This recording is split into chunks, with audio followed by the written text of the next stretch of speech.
will talk more about this when we reach the part of access directive. But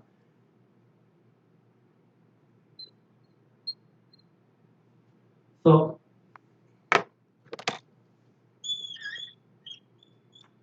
this is the illustration of local loop. And when we talk about unbundling, that means there are many facilities and elements in this network, in the local loop networks. And why do we have to unbundle it?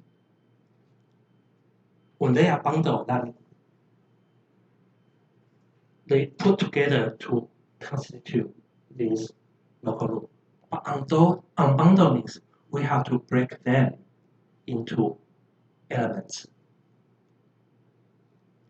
The idea is sometimes some of the facilities, some of the equipment, and some of the elements here are owned not by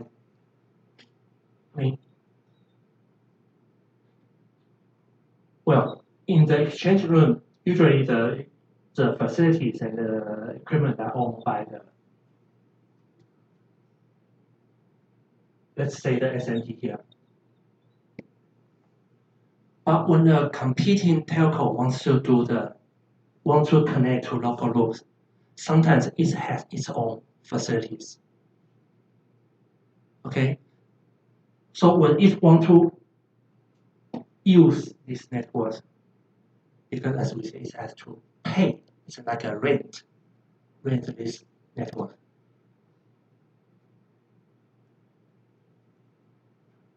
If the local loop is not unbundled, it has to rent everything, including this. But sometimes the competing company has its own facilities to install in the exchange room here, so that they don't have to rent that kind of facilities, so that they can reduce their cost of renting those local loops. So the idea is the regulators want to help the competitors to reduce the cost of local loop renting as much as possible. So it enforced or imposed the SMP that you should unbundle your local loops into elements, so that the competing telcos can choose what elements, what kind of facilities it wants to rent, so that it can lower its cost of doing local loop renting as much as possible. So this is the idea of local loop unbundling. Okay, originally, if you want to rent a local loop, you have to rent everything from all the facilities to these networks. Even if by the cost is still a lot, but by unbundling the network, the local loops into elements, another telco who want to rent these networks, it does not need to rent everything. It can pick, okay, I want facility A, I don't want facility B, I want facility C or D, I don't want this one, I don't want this one. Okay, so it can reduce its cost for renting these local loops.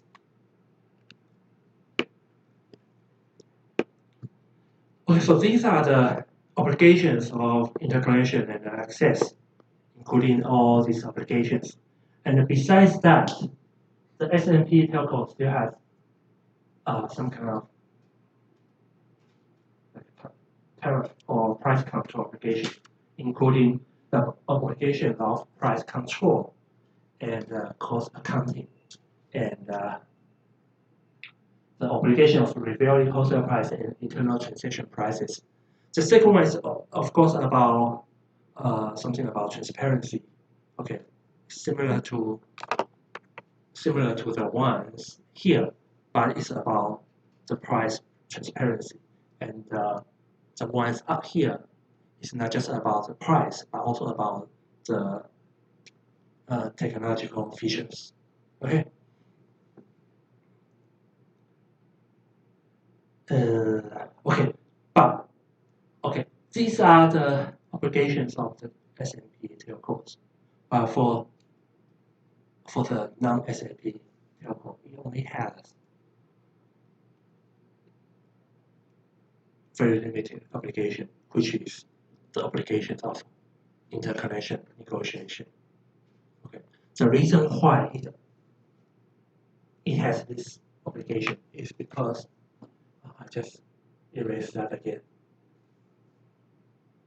Okay, so just try to remember that illustration. So there are two networks want to connect to each other.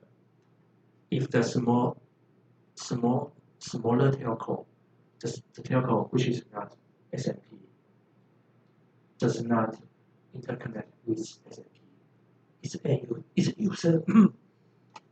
Sorry.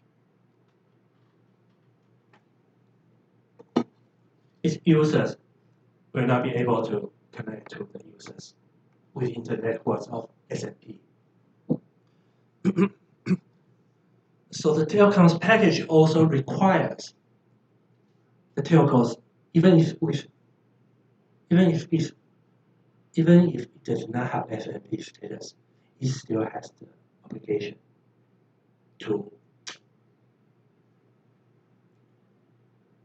negotiate about the interconnecting with the SMP. And because it has the obligation to do so, and it start obligation, and then the SMP has the obligation to provide interconnection, and that makes it easier. Everyone can connect to each other. Okay.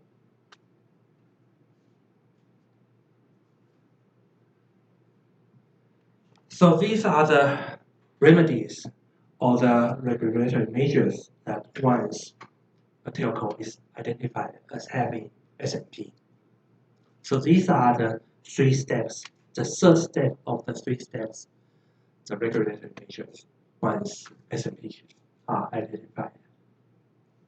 So let's take a look at, we'll just talk about the recommendation in 2003. It identified 18 markets that are subject to ex-ante regulation, and actually we somehow have taken a look of these markets last time, and of course, and there's no need to memorize all these markets because it does not make that much sense to memorize these. Anyhow, there are 7 retail markets and 11 wholesale markets. And in the following recommendations, actually they are recommendations or the reviews done by the Commission in 2007 and then again in 2016. The amount of this market has greatly reduced. I will talk about that later.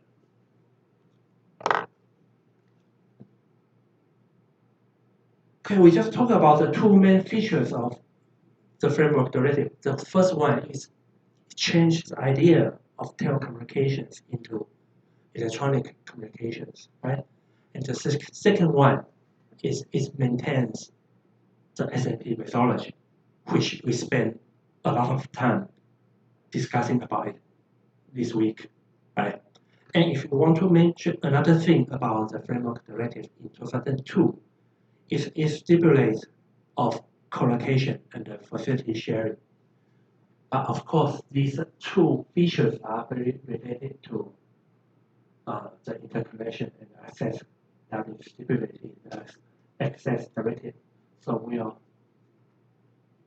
we'll talk more about those like access features in access directive. But this is something mentioned framework directive that it stipulates co-location